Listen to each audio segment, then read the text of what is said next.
잠언 22장 전반부 보도록 하겠습니다. 많은 재물보다 명예를 택할 것이요 은이나 금보다 은총을 더욱 택할 것이니라. 재물보다 더 중요한 게 명예라는 거죠. 사람의 명예. 그리고 은과 금보다 더 귀한 것은 하나님의 은혜고, 은혜.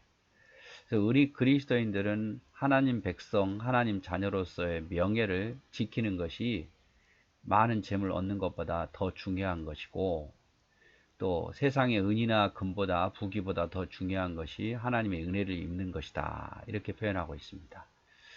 세상 사람들이 이걸 믿지 않겠지만, 그러나 하나님 살아계신담을 우리가 안다면 우리의 그리스도인으로서 명예가 더 중요하고 하나님의 은혜가 더 중요합니다. 그래서 많은 재물보다 명예를 택할 것이요 은이나 금보다 하나님의 은총을 더욱 택할 것이니라. 가난한 자와 부한 자가 함께 살거니와 그 모두를 지으신 이는 여호와시다. 가난한 자도 부한 자도 지으신 이는 하나님이셔요. 다 하나님의 손에 있는 거죠. 가난하다고 너무 실망하지 말고, 부하다고 너무 교만하지 말고, 그 모두를 지으신 이는 하나님이시니까 도토리 키재기 하지 말라 이 말이에요. 슬기로운 자는 재앙을 보면 숨어 피하여도 어리석은 자는 나가다가 해를 받느니라. 지혜로운 자는 이게 재앙이다 싶으면 피하는데, 어리석은 자는 그걸 무시하다가 나가다 해를 받는 거예요. 슬기로운 자는 재앙을 보면 숨어 피하여도 어리석은 자는 나가다가 해를 받느니라. 이스라엘 백성들이 그랬잖아요. 어리석은 자여서 하나님 명령을 어기고 행동하다가 해를 받지 않습니까? 구리로 만든 노뱀을 쳐다보려고 해도 보지 않다가 결국 죽게 되는, 불순종하다가 하늘에서 불이 내려오는, 또 전염병이 도는 그런 일들이 얼마나 많았습니까? 그래서 슬기로운 자는 재앙을 보면 피해요. 슬기로운 자는 그것이 하나님 싫어하는 일이라고 생각하면 피하는데, 어리석은 자는 그걸 몰라요. 그러다가 해를 당하는 거죠. 겸손과 여호와를 경외함의 보상은 재물과 영광과 생명이라. 자, 겸손해서 여호와를 경외해서 얻는 것은, 보상은 재물, 그리고 영광, 생명이다. 우린 이 말을 믿지요. 그래서 겸손하게 여호와를 경외하면 하나님 언젠가는 우리에게 재물도 영광도 생명도 주신다는 걸 믿는 거예요. 패역한 자의 길에는 가시와 올무가 있거니와 영혼을 지키는 자는 이를 멀리하느니라. 패역한 자, 악한 자의 그 길은 가시와 올무가 있을 뿐이에요. 지금 당장은 승리한 것 같지만 패역한 자의 길은 결국 가시와 올무가 있습니다.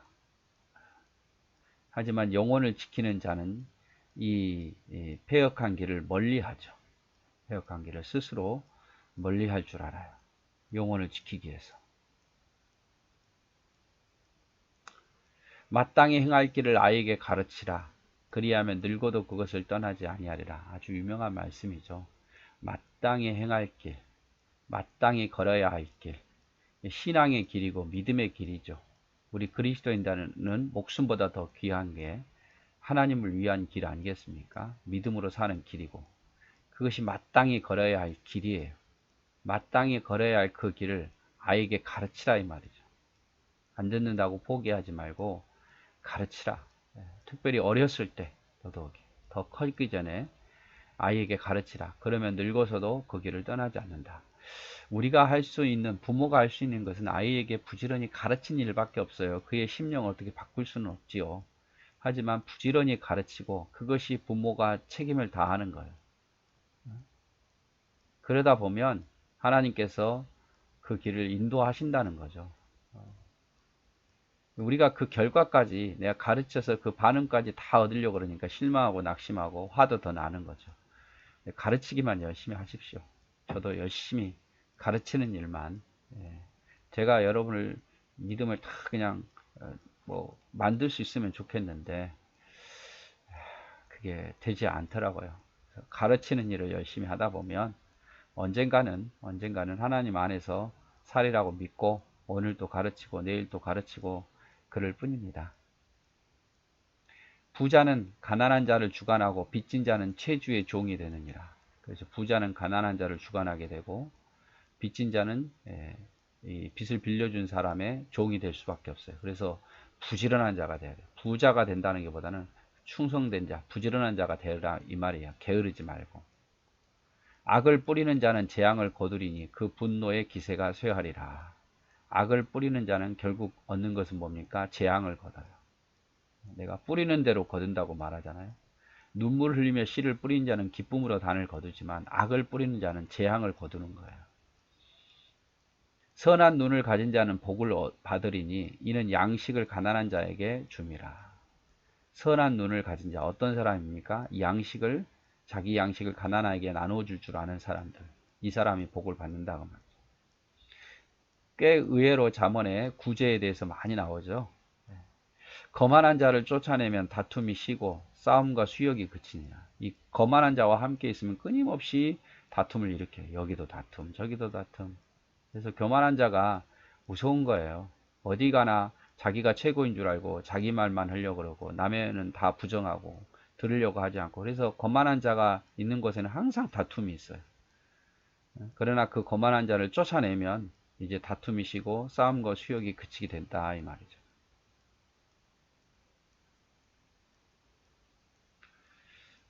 마음의 정결을 사모하는 자의 입술에는 덕이 있으므로 임금이 그의 친구가 되느니라. 마음의 정결, 마음의 깨끗함을 사모하는 자의 입술에는 항상 뭐가 있냐? 말에 덕이 있어요. 다른 사람을 세워지니까. 그리고 그래서 임금이 그의 친구가 된다. 임금을 친구로 얻으면 얼마나 여러분 복이겠습니까? 그래서 마음을 정결을 사모하는 자는 입술에 덕이 있으므로 임금이 그의 친구가 될 거다. 임금뿐만 아니라 누구든지 친구가 되고 싶어 하겠죠.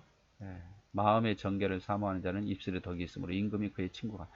이런 사람들은요, 좋은 친구들이 많아요. 옆에.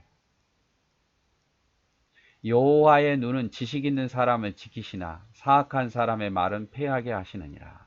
하나님은 지식 있는 사람, 지혜 있는 사람을 지키시지만 사악한 자의 말은 다 패하도록 실패하도록 하신다 이 말이죠. 하나님은 그런 분이에요. 지혜로운 자는 지키지만 사악한 자는 패하게 하시는 거죠. 13절 게으른 자는 말하기를 사자가 밖에 있은즉 내가 나가면 거리에서 찢기겠다 하느니라. 게으른 자의 특징이 뭐냐? 핑계가 많아요. 지금 사자가 밖에 있은즉 나가면 거리에 찢기겠다. 이유도 많고 핑계도 많습니다. 게으른 자는. 음녀의 입은 깊은 함정이라 여호와의 노를 당한 자는 거기 빠지리라. 음녀의 입은 깊은 함정과 같아서 결국에는 여호와께 버림받은 자, 여호와의 노를 당한 자는 거기에 음녀의 입에 깊은 함정에 빠져 살 수밖에 없죠. 아이의 마음에는 미련한 것이 얽혔으나 징계하는 채찍이 이를 멀리 쫓아내니라. 그래서 아이는 세상을 잘 모르잖아요. 그래서 미련한 것이 판단 능력이 없어요. 그래서 때로는 자녀에게 채찍을 하는 것도 그것이 이 미련한 것에부터 그를 쫓아낸다 이 말이죠. 아이를 맨날 매로 때리고 학대하라는 게 아닙니다. 그러나 때로는 자녀에게 채찍하는 것도 무조건 사랑만 한다는 것도 좋은 건 아닌 것 같아요. 가르칠 때는 가르쳐야 된다는 말이에요. 예, 오늘 여기까지 22장 전반부 보았습니다.